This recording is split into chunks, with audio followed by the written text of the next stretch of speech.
Hey everybody, it's Chugga Conroy. Welcome back to more Xenoblade Chronicles. Last time, we got a new replica Monado for Shulk and made the party significantly stronger, then returned to Colony 9 to see how much our hometown had changed as we had left it. This time, we're taking off from the colony once again to help out the High Entia in reclaiming their capital. But before we go, I felt it would just be wrong to take off from Colony 9 without revisiting the Mechon wreckage site.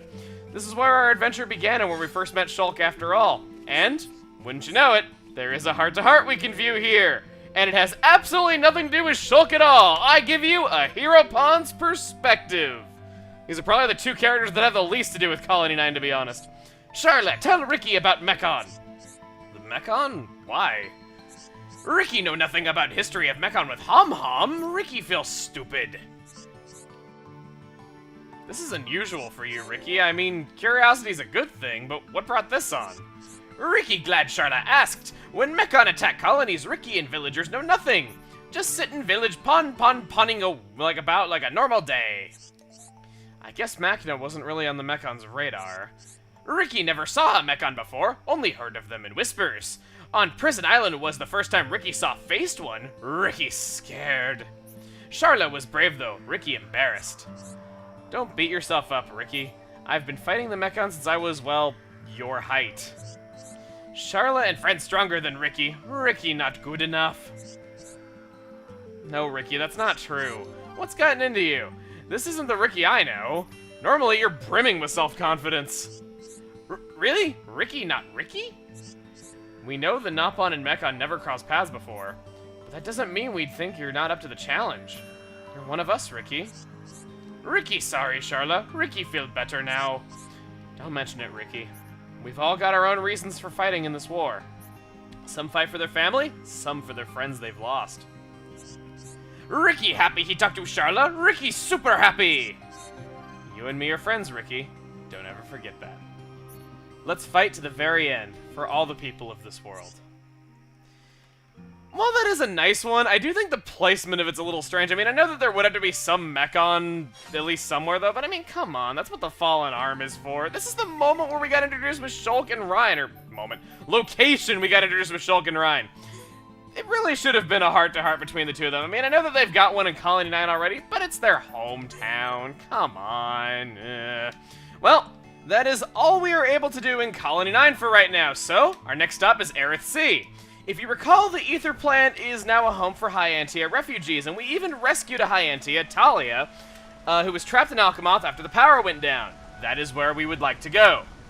Now, in case it wasn't clear already, you will have needed to have saved Talia from Alchemoth in order to accept this quest. There is an alternate version of it for not saving Talia that you can get from Muriel here at the Ether Plant, but I personally find the text in this one a lot more interesting than the one in that one, so that's why I chose to do it. I will say, though, this one's gonna be a hell of a lot harder. Let's talk to Talia. Me. Melia, listen. I have finally finished deciphering the book. That is a wonderful news. It's all thanks to Narath and Ruthon's deciphering machine. I wish I could have shared this joy with them. I understand how you feel. What does the book say? To gain the War God's strength, go to the Church of White. There you must demonstrate your power. Interesting. Is it referring to Valak Mountain? Correct. This means that the true War God statue may be at Valak Mountain. I believe it is stating that the statue is in Laluz Church. Can you help me? Could you go to Valak Mountain to investigate the War God statue? You know, I would do anything for Narath and Ruthon, but I am weary after what happened the other day. I understand how you feel. Leave it to me. Even if my friends are unwilling, I'll do what I can to help. Ancient High Entia mystery. We have no choice but to accept it. That is a lot of experience for this. I believe the rewards for this are not as good if you have not done this. Should you have never done the side quest Talia's research prior to the Mechonis core, you will not have the ability to save Talia here. So that is kind of why there is that optional route to doing this. If you recall, the two High Entia that she was speaking of, they did indeed make that deciphering machine for those ancient texts. We did talk to Talia about all of that back before Alchemoth was taken over by the Telethia. But Laluz Church, ooh boy. Okay. To get to where we got to go to Herrick Chapel. I feel like that's a reference to something that I don't know what it is. You know, there's always those times where you are just saying something. You don't really mean to reference anything at all. In fact, you don't even know it's a reference. And then everyone's like, oh my god, you're referencing that? I didn't know you were a fan of that. And just, that happens to me way too often. And I'm just like, what? It's just, you know what I mean, where you unintentionally reference something when you don't even know what it is because you're just talking and it just by pure coincidence. I really hope that if I was unintentionally referencing something like it sounded like I was, that it wasn't anything bad or racist or hateful or anything like that in general. Because that would really be lame. And believe me, I have had times where I have unintentionally, like, said things like that. I think there was one time as a kid, actually, where I just made up a word that I thought sounded cool and then found out later that it was a racial slur and I'd never heard it before in my life. So, yeah, needless to say, I have really bad luck with that. Anyway, let's not talk about that. I'm just kind of rambling at this point. The Lelou's Church is a place that we've never gone to before, and as such, I'd like to show how to get there because it can be really complicated. This is, I think, one of the more difficult locations to find on your own. You do have that quest icon over there on that cliff, and there is a doorway leading into that cliff, but how do you get into that doorway? It's kind of a mystery. They don't really give you a whole lot to go off of, but basically you have to go from there, and I think it's this way, actually. Yeah, I'm pretty sure it is. It's weird. Like, the way to get there is very unorthodox, and it's a place that I could totally believe that on your first visit to Valak Mountain, you were just looking up there and going like, how the hell do you get there? And, you know, you wander around for hours just trying to find it. I do kind of wish there were times where games would just, you know, kind of tell you if you really can't go someplace rather than just leading you on like that, but I digress. What you want to do is go all the way over here. You're gonna find some Chilkins who are absolutely adorable in thinking that they are strong enough to guard this cave from us. Yeah, that is like, we're gonna repel you. Oh, they're level 87. Okay, never mind. Go on through. We'll just protect it from whatever Kraloslabos or other Chilkins that think they can take it. Because, yeah, we're totally protecting it when it comes to them. So, you gotta climb up here. And I believe that what it is that, wow, this is a very long climbing area. And I'm losing this climbing race to a guy who only climbs with one arm. Then again, I guess it just is how strong Dunban really is. So, whoa, I thought I was falling off the cliff right there. Okay, so, over here is the entrance to Lelou's Church. We heard that statue was in Lelou's Church, though. If you have the High Entia emblem, you can go inside. And wouldn't you know it, this is that back route that you need to take. Get some large handcuffs. Wow, this is supposed to be a church? Dang, that war god's religion must not have really caught on in terms of popularity, but whoever it did actually catch on must have been really gung-ho to build a building this big, but still. There's no chairs, there's no stained glass, nothing like that, damn. I know that there's talk of the ancient High Entia worshipping a war god of some kind in some of the ancient texts that we've heard about from Talia specifically, but dang, either the High Entia were few in number or this religion just really sucked. Okay, no, I don't really mean that. I'm not meaning to imply anything there. It's just kind of what immediately comes to mind. Because when I think church, I don't think narrow stone hallway in like a shivering cold area. So, I've been saying so a lot. I need to like find some other segue. Let's do by the way. By the way, there's a heart-to-heart here. That's not really by the way. A lot of people misuse that. Ryan and Fiora at night have a heart-to-heart right here, but that's not what we're here for. I would like to instead switch around the party a little bit. Trust me, you want to do this. I think I'm gonna go Fiora and let's say Ricky. Yeah, okay, we'll go with that. Because we were told that we would have to prove our strength. And upon checking the War God statue, we see that it has a different glow than the one in Alchemoth. It's very similar to the fountains. Upon checking it, look at what runs through! The glorious Slabos, level 97! And guess what? You gotta defeat it! Yeah, it is a quest objective! I am absolutely mad for taking this thing on, but you know what? I don't care. I think I can actually do it. We are level 87. I think Fiora's gonna do a good enough job at tanking. For everything else, there's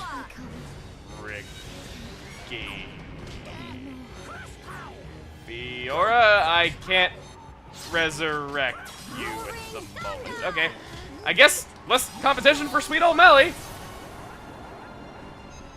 Thrust. Dang, he thrusts hard.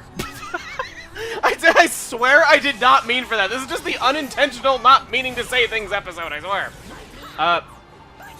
you're not going to be able to get out of this situation, are you? Well, you know what I'm doing? I'm casting up a reflection, and I am getting the hell out of dodge, and I'm going to regroup. You know, guys, you could draw the aggro any day now. I've kind of had it for a long time. Thanks for the heal, Ricky. I really appreciate it. Okay, good. He's got the aggro again. That was kind of the problem, was just that even though Melia is able to do crazy amounts of damage to this guy, Ricky's just having trouble hitting it, so he's not really doing his job as the tank. No! No! No! No! My strength is fading. Can you still fight? My rifle's getting hotter. Let's try that again. I thought that fight was going pretty well. I wouldn't really say it was in the bag quite yet, but it was going a lot easier than I thought it was going to. Whoa! Topple! Okay. Let's get this going as fast as we can. Oh no, it got back up. Dang it, I was gonna try to go for the topple right there. Maybe we could have even topple locked it. I don't know if this thing is susceptible to instant death or not. I don't think I've ever actually gotten to try it, but either way.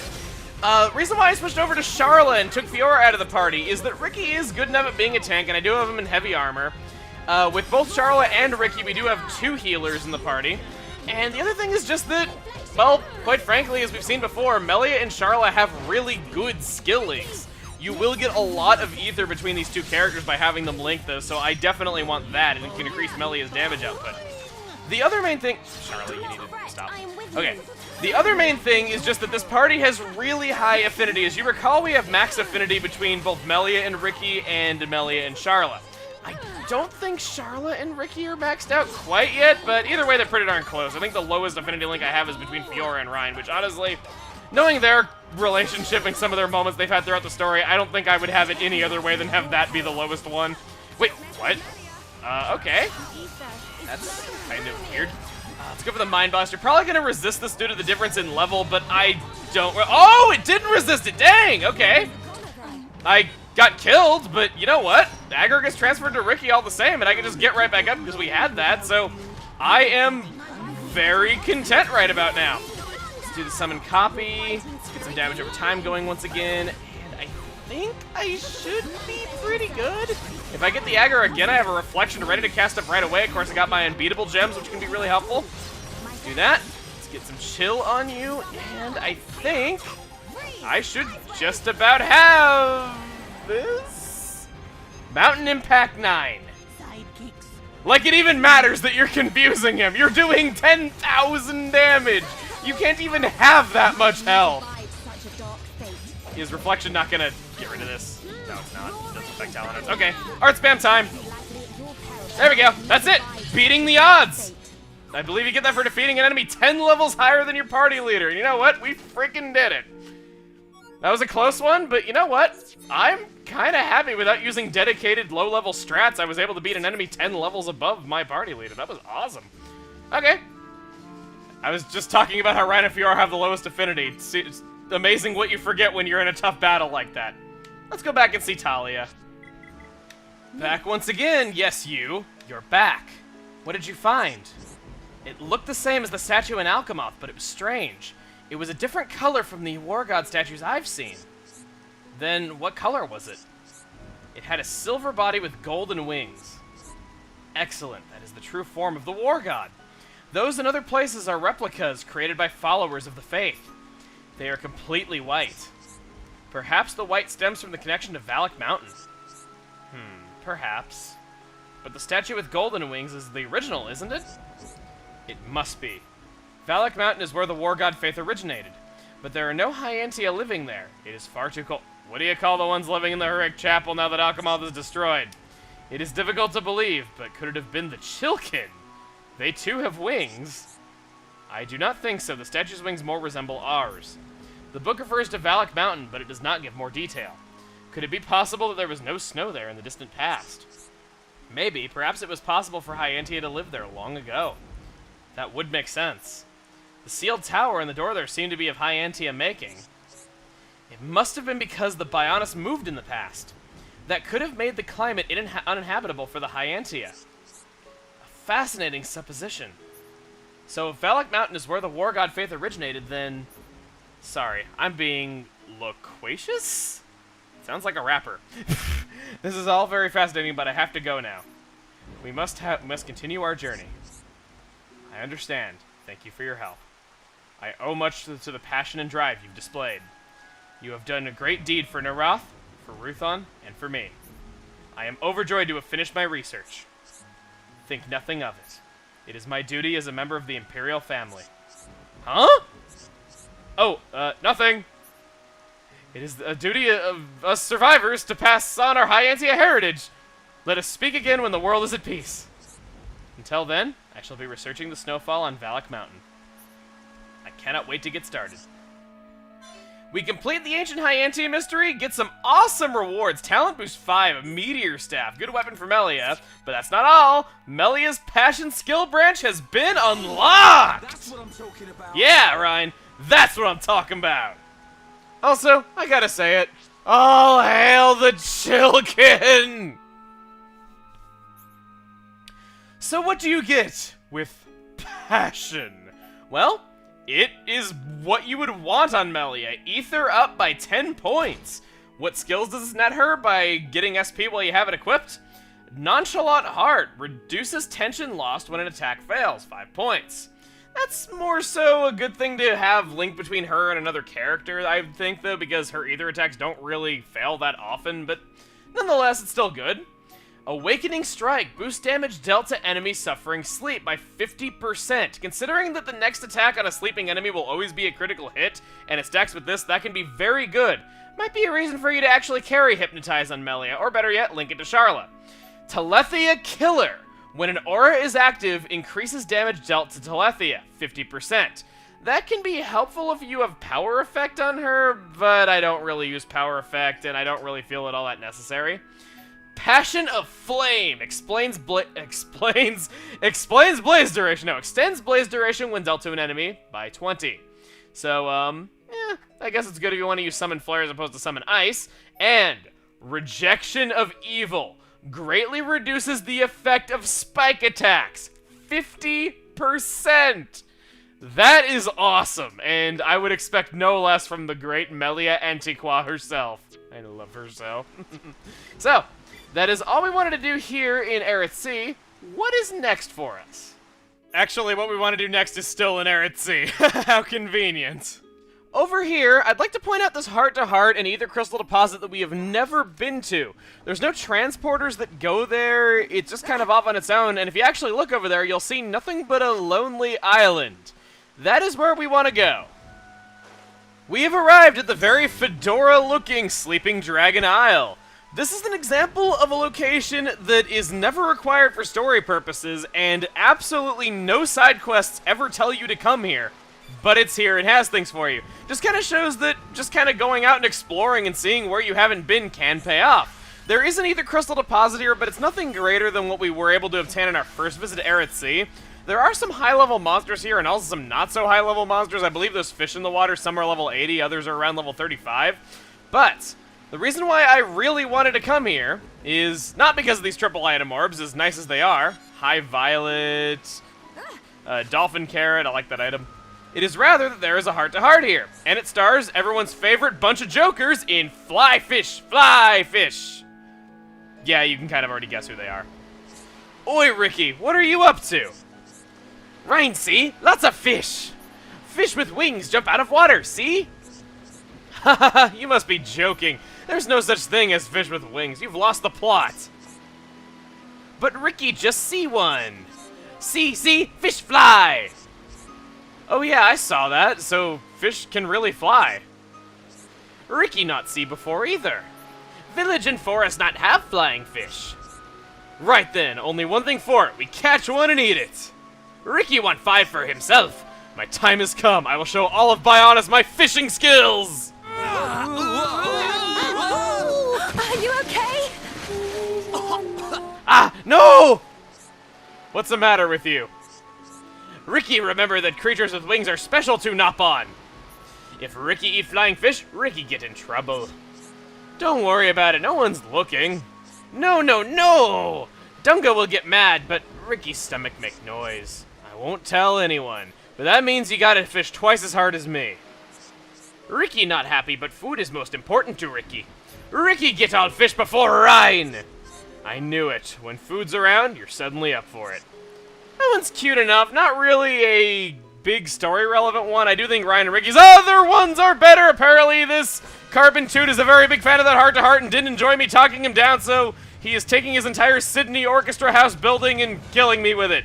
I don't know why I'm so worried. I killed an enemy like 10 levels higher than him. But anyway, that is not the last thing I wanted to do. There is one more place in Eryth Sea I want to go to. After finishing up at Sleeping Dragon Isle, we want to go to Sultnar Seal Island. And when we get here, all we want to do is just jump off the cliff, quite frankly. I know, it sounds really silly, but trust me on this. This is very, very important that you jump off of this cliff. Because over this way is a coast that we have never been to, similar to, well, Sleeping Dragon Island that we've never gone there. Welcome to Cromar Coast. This is going to sound very familiar, but once again, this is a location that is not required in terms of story, is never an objective in any side quest, but you really, really want to come here. I would say it's a lot more important than Sleeping Dragon Isle in that respect. Because what you want to do is go over this way. As you can see, there are a lot of Cromars here, a lot of high-level enemies. If you want to grind, this can be a good spot to do so. It's not really what I'd call close to a skip travel point. It's close-ish, I suppose, if you don't mind like a minute of swimming to get over here. But the reason why it is such a good grinding spot is that if you go past these two guys, I thought it said Zelda Cromars for a second, it was Zelda Cromars, is that somewhere around here, wow, I didn't think it's got, did they have blue portraits? Did they? No, they had, okay, never mind, I thought they had black portraits, meaning they just wouldn't attack them, but now they had white. Okay, so over this way, Stormy Belganon, that is a unique monster. If these guys would just leave me alone, please, thank you. I have had many, many, many, many people ask me when I was going to show this off, for like 20 or so episodes at this point. The reason being is that Stormy Belganon is a rather unique monster. Basically, I just want to kill these Cromars really quick so I can show off just exactly what makes him so special. Okay, Stormy Belganon when he's all on his own. Of course, I get a vision right when I'm about to say this, so I don't really get a chance to talk about it right away. Whoa, that's actually quite a lot of damage. What you want to do is just have the AI attack it. Just hang back, don't attack it yourself, because Stormy Belganon has a sleep counter spike. Because of this, whenever the AI is to attack it, if you just have them focus their attacks, they will fall asleep, allowing you to just run up and just repeatedly wake them up over and over again. If you happen to get knocked out and happen to go to sleep yourself, they can always do the same to you and wake you up. This is an incredibly helpful strategy if you just want to get affinity. If things ever get dicey, you can pretty safely run away. These guys won't notice you until you get really far away from where that Stormy Belganon is. As you can see right there, didn't get noticed at all. And basically, just take your low affinity parties to this guy, fight him over and over again, and just hang back. With characters like Melia who hang back anyway, it's especially easy. I definitely do still like gifting items to give myself a little boost of affinity, and I can definitely see why people would think it was a little ridiculous why I wasn't showing this sooner, but it was level 87, and I did say that I didn't want to fight enemies stronger than Zanza before going off to the final battle, so that was mainly my reason there. Not only that, but if you keep getting inflicted with debuffs over and over again, in fact, this thing can even inflict daze as well in addition to sleep, you are very likely to have tension drop, and that gives you more opportunities to encourage your allies, thus giving you even more chances to gain affinity. As you can see there, that affinity is popping up like mad just on the side of the screen. I am getting affinity every couple of seconds here.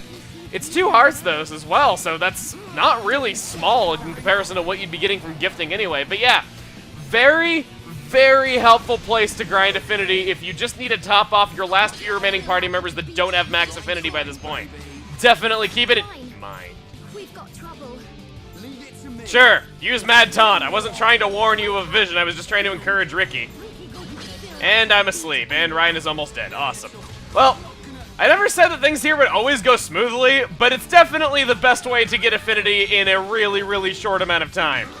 This is what you want. You want their auto attacks to just be alternating every few seconds so that you can just keep encouraging, staying in one place, mashing the B button, and constantly be gaining affinity. This is just the ultimate setup if you can get this going. Unfortunately, Ryan seems to be almost dead, and I don't think Ricky... Nope, he's not going to be able to do that. But, on the plus side, if you resurrect a fallen party member, that gets you closer to achievements, and it also helps you in gaining even more affinity. And actually, what makes it even better is because your encouraging animation ceases your character's auto attacks for a few seconds, if you can just get this setup going, you don't have to at all worry about the fact that you yourself could attack it and get put to sleep unintentionally. In fact, in just 2 rounds of fighting the Stormy Belganon, I got Fiora and Ryan up from blue affinity to white. The entire party has at least white now. Just kind of shows how fast acting of a way to get affinity this is. That's all I have to say about this awesome unique monster, but in addition to him, around this area is... Oh, we're all Chromark Pike from Yoink there. It is an area that you can only open with the High Entia emblem, which we only got a few videos ago. That is the other reason why I didn't want to show this until now. Inside is a High Entia treasure. Let's see just what it is. Get a back attack plus 5, combatant boots, which has experience up 3 on it, unique, and Argos gear, which has initial tension 5. I think we have better stuff than this at this point, but it's still good to show nonetheless, because these items might be important for you. We have gone around Eryth Sea, we've discovered some really helpful locations, gotten some really good stuff just all the way around from this place. We were able to shed some light on the ancient High Entia, and we even defeated the strongest monster we have defeated yet. I'd say we accomplished a lot. And next time on Xenoblade Chronicles, we're gonna do some more globetrotting. How about we head back to Machina Forest and see just what's changed about that place since the Bionis moved. See you guys then. Oh, and in only my 3rd fight against a Stormy Belganon, Fiora and Ricky hit max affinity already. Yeah.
Okay.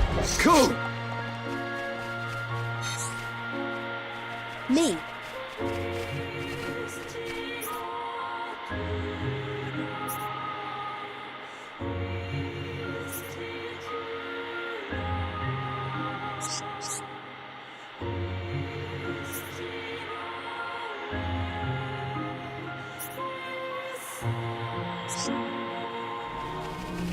Me.